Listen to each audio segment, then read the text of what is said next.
Vamos a ver cómo aplicar materiales a nuestros componentes en función de las necesidades. Por ejemplo, vamos a crear aquí este cubo que va a ser un grupo y a su vez pues tendrá aquí otra forma, triple clic, y lo convertimos también en un grupo. Y el conjunto de este cubo con este pequeño cilindro va a ser un componente.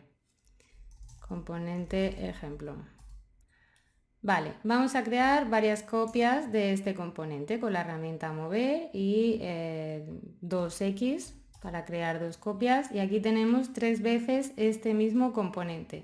Lo que modifiquemos en uno de ellos, como es un componente, se modificará en los demás. Por ejemplo, vamos a entrar a elevar este cilindro y como vemos, esa modificación se aplica en todos los componentes.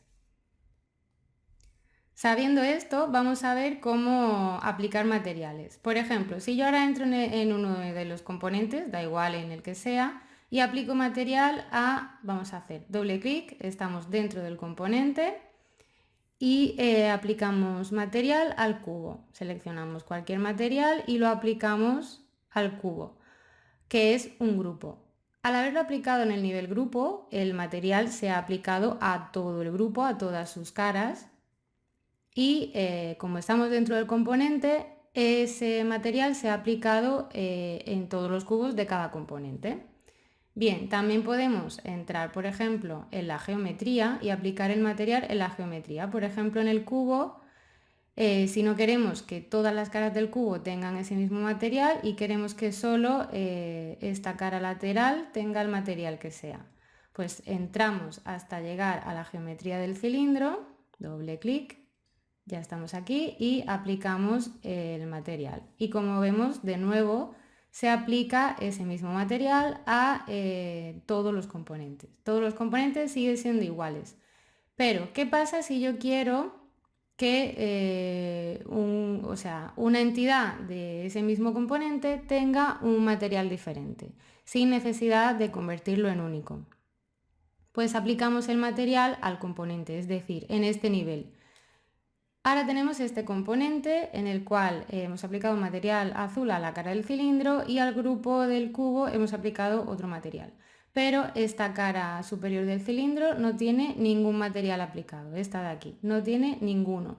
Entonces, si yo ahora cojo un material, este negro de aquí por ejemplo, y en el nivel del componente, o sea, sin entrar en el componente, aplico ese material, como vemos, a las partes, esta cara también, a las partes que no tenían ningún material, se aplica ese material que acabamos de aplicar.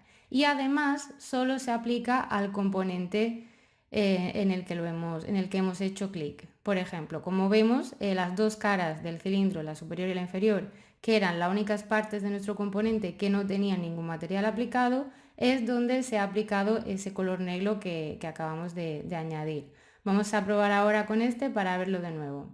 En este segundo componente no se ha aplicado este color negro porque hemos aplicado este material en el componente, sin entrar dentro de él.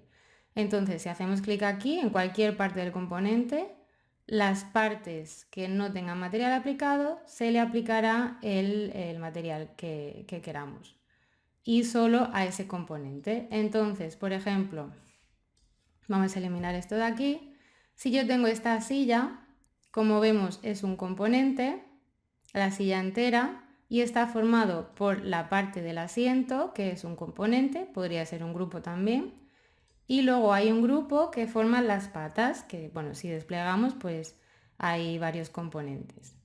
Bien, pues hemos aplicado estos materiales entrando en el componente.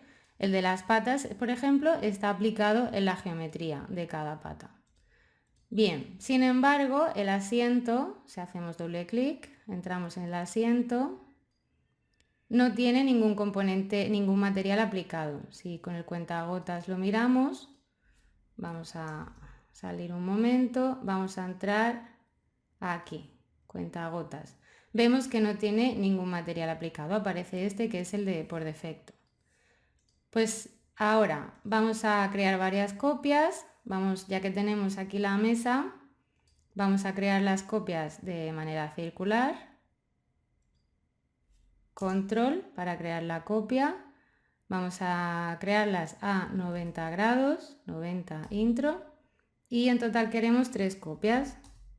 Aquí tenemos nuestras 4 sillas y queremos que cada una de ellas sea de un color. Pues simplemente aplicaremos el color, el material, en este nivel, en el componente. Como hemos dicho, si entramos y lo aplicamos aquí, se aplicará en todas las sillas, en todos los componentes. Vamos a hacer control Z. Y si salimos del componente y aplicamos nuestros materiales, se aplicará solo al componente en el que hayamos aplicado ese material. Y tendremos un mismo componente, diferentes entidades de ese mismo componente, sin convertirlo en único y con diferentes colores. E igualmente siguen siendo el mismo componente. Si yo modifico cualquier parte de ellos, se modificará en todos. Vamos a ir a hacer la muestra, vamos a seleccionar estos, si yo lo escalo, como vemos se modifican todos. Siguen siendo el mismo componente. Bien, pues ya hemos visto cómo trabajar de esta forma con los materiales y los componentes.